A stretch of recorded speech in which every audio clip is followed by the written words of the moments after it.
Hello students. In previous lecture we discussed about preparation method of colloids, mainly lyophobic colloids, because lyophilic colloids are easy to make. All you have to do is just mix phase and medium together and you have your colloidal sol prepared. But in case of lyophobic sols, as mentioned earlier, phase and medium, they are not feel attracted towards each other. That means it is hard to mix them, just like water and oil. So we need some specific method to produce them. And now we are going to discuss about purification. We already discussed about the preparation of these type of lyophobic sols, and now we are going to discuss about purification, because during the manufacturing of these type of colloidal sols there is some possibility of impurities. And as mentioned earlier, lyophobic sols are comparatively unstable and they required some stability agents, and if trace amount of impurity is still present inside them, then it can create them unstable and precipitation. That means colloidal sols or colloidal phase particles will combine with each other and they will create even bigger sized particle which feels more gravitational pull, and it will settle down at the bottom of the vessel, which is called precipitation. That means due to this precipitation our colloidal sol will be unstable and all the phase and medium particles will be separated from each other. So to overcome this type of situation we need to purify them. So let us discuss these purification methods. So as mentioned in last point of the preparation, peptization was one of the method, and as mentioned in this case we need peptizing agent to prepare. So these peptizing agents are ionic compounds, that means they are electrolyte. It will produce positive and negative ions inside the solution. Now same peptizing agent, if they are present in excess quantity, they will make our colloidal sol unstable. That means they are our requirement to prepare the colloidal sol, but in excess quantity it will make it unstable. Okay, so this is the first point why we need to purify them. So presence of trace amount of this type of electrolyte is essential for the stability of the colloidal sol. Larger quantities coagulate it. It is therefore necessary to reduce the concentration of these soluble impurities to requisite minimum. The process used for reduction the amount of impurities to the requisite amount is known as purification of colloidal sol. So now we will going to discuss some of the purification method, and as we can see our first method is dialysis.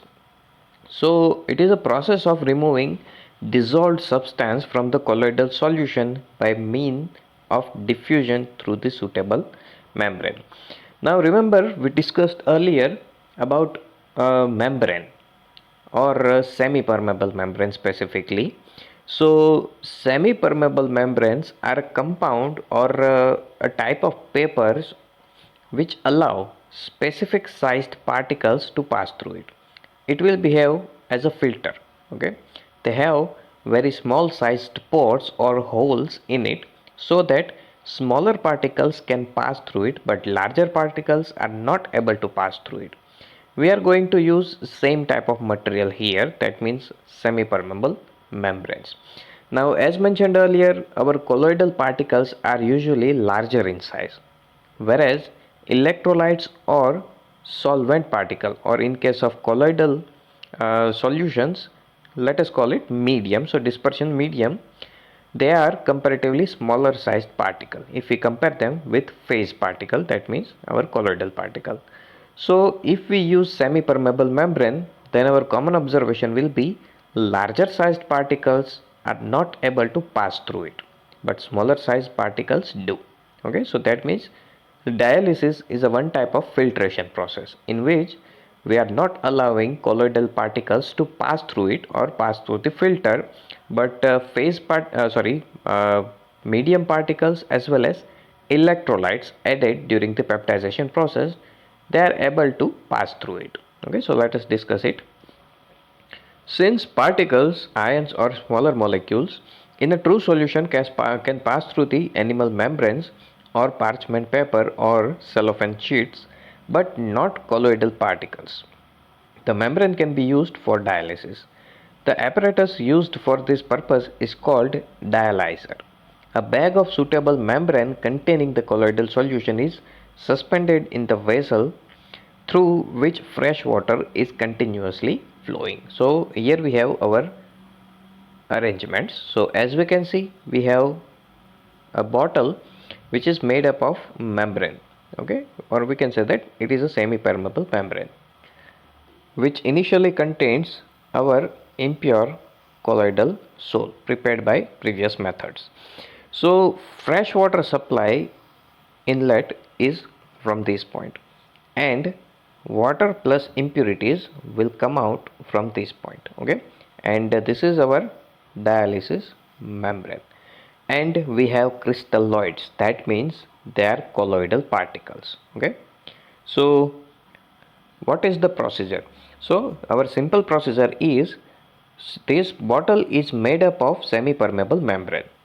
That means if we can zoom in this material, this is a small section of it, and these are the holes present in it, okay. So these are the holes of this membrane. Now let us assume we have three different possibilities here, three different type of compounds here. First compound is water, or let us assume our dispersion phase is also water. Second is impurity, and usually impurities will be electrolytes. And third one is our colloidal particles. So size of water molecule or dispersion medium particles will be smallest from all of these three. So let us say this is the size of this water particle or our medium particle. Now next will be impurities or electrolytes, and these electrolytes are comparatively larger in size than our water particles or medium particle, but still they are smaller than our holes of semi-permeable membrane. And then we have colloidal particles. So among all of these three, our colloidal particles will be largest in size, like this, okay. So they are not able to pass through this hole, okay, but our impurities and medium particles are smaller than holes or pores. That means they are able to pass through these holes, okay. So just keep in mind, first two particle, that means our dispersion medium and impurities of electrolyte, they are smaller than the size of the pores of membrane, but colloidal particles are larger. So when we apply flow of new or fresh water, these water particles will pass through this membrane because they are smaller, so they are able to enter inside this dialysing membrane, and then from the other side they will come out, and then from the outlet valve they will be removed from the our instruments or vessel. During this process, when it flows from this bottle or dialysing membrane, it will also carries impurities of electrolyte, because electrolytes are also smaller in size. That's why they are also able to pass through this, and they will be removed from this membrane. But colloidal particles, as mentioned, they are comparatively larger in size, so they are not able to pass through this bottle or our main vessel. That means they will remain inside. So all of these impurities will be come out during this process, okay, and you will get your colloidal sole purified. So this is our simple dialysis process for the purification of colloidal soles. Now our next process is electrodialysis. Now it's just the same process, but we are going to add electrodes in it to speedify the process. That means you will get faster reaction. So ordinarily the process of dialysis is quite slow. It can be made faster by applying electric field if the dissolved substance in the impure colloidal sole is only an electrolyte. That means if impurities are electrolyte, then you can use electrodialysis. The procedure, then named electrodialysis, the colloidal sole is taken place in a bag of suitable membrane just like before, while the pure water is taken outside. So electrodes are fitted in the compartment as shown in figure 5.10. The ions present in the colloidal sole migrate towards the oppositely charged electrode. So here we have configuration of our electrodialysis. So what is the change here? So just change is we added two electrodes called anode and cathode to speedify the process, that means faster reaction. So what is going on here? All the impurities, if they are ionic in nature, they will feel attraction towards the electrodes. If impurity is negative, then it will feel attraction towards the positive electrode, that means anode, and if it is positive, then it will feel attraction towards the negative electrode, which is cathode. So they will be separate out faster.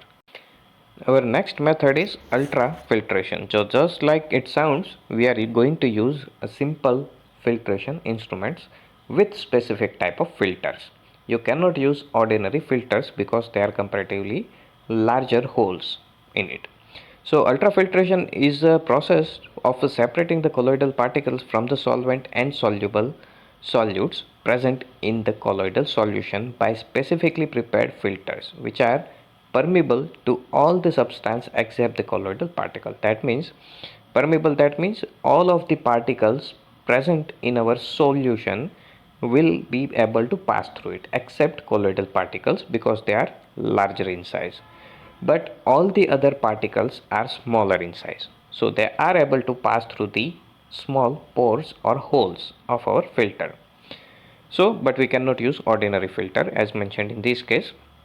Colloidal particles can pass through the ordinary filter because the pores are too large. However, the pores of the filter can be reduced in size by impregnating with collodion solution to stop the flow of colloidal particles. So what is collodion solution? So method of preparation as well as example is mentioned. The usual collodion is a 4% solution of nitrocellulose in a mixture of alcohol and ether.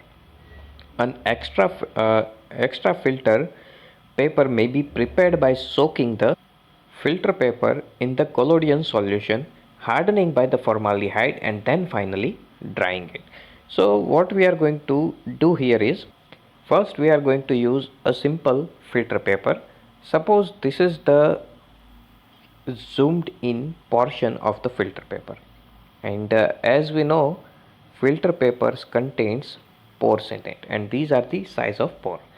Now let us assume our colloidal particles are smaller than this ordinary filter paper pores. Okay, so this is the size of our colloidal particle. So we can see that they are easily able to pass through these large holes.